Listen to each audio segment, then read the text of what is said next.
The first believers in Jesus were Jews. And as loyal Jews, they saw the law as of vital importance and emphasized the covenant that Israel had with God, the sign of which was circumcision.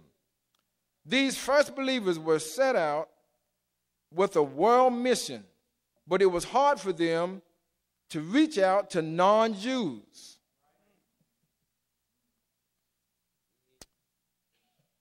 It was some time before the true mission to Gentiles began. Paul, as apostle to the Gentiles, believed that if non-Jewish people turned to the Lord in repentance and faith, they were accepted as members of God's people without the necessity of their becoming Jews and of males being circumcised.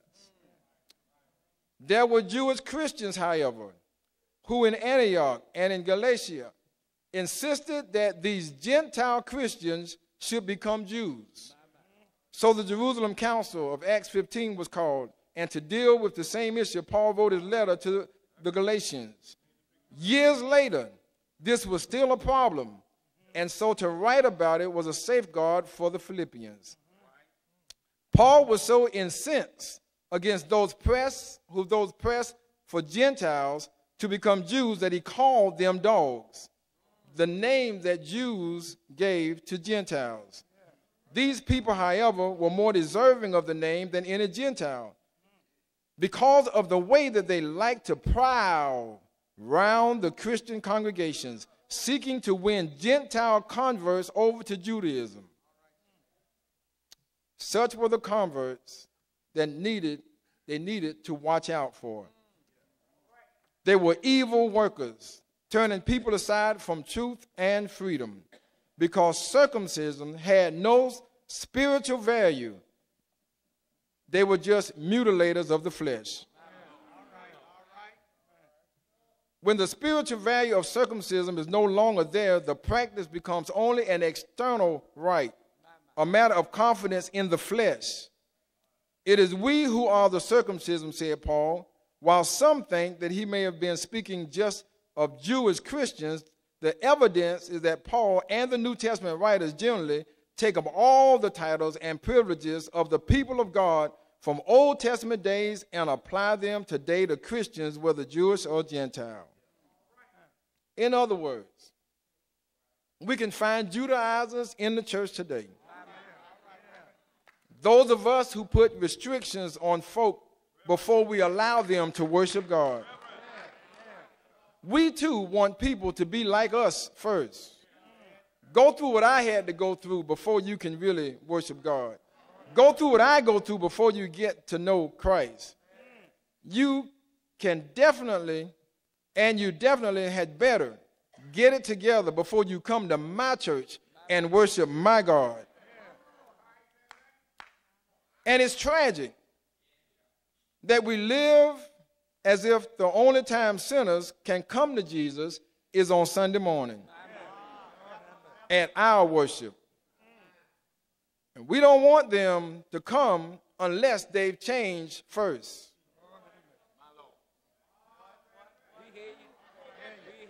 Sort of get circumcised and come worship us, with us. It's ridiculous for us to think that folk need to change before they get the experience and know the one who can change them.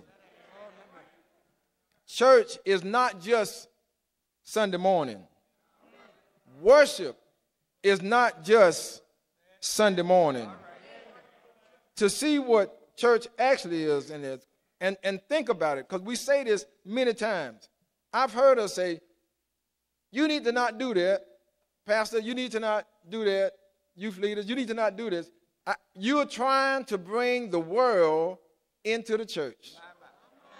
Y'all need to stop bringing the world into the church. And my brothers and sisters, I want us to understand something.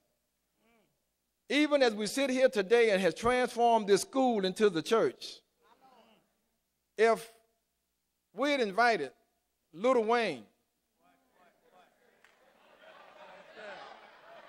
and he was here this morning, and we just cut him loose to do his thing. I know there will be objection all over. I know if I did it at First African, the meeting would begin before Lil Wayne saying one word.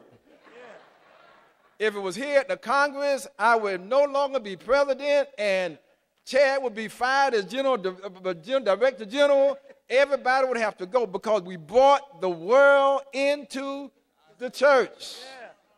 All that stuff that is in the church, all that profanity in the church, all that's in the church, we would have fits, and I don't blame you. But the question is, how can we be so concerned about the world coming into the church and not concerned about the world coming into the church?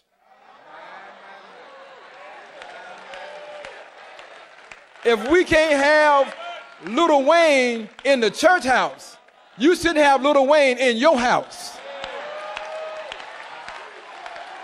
If you can't bring Little Wayne in here, he shouldn't be in here.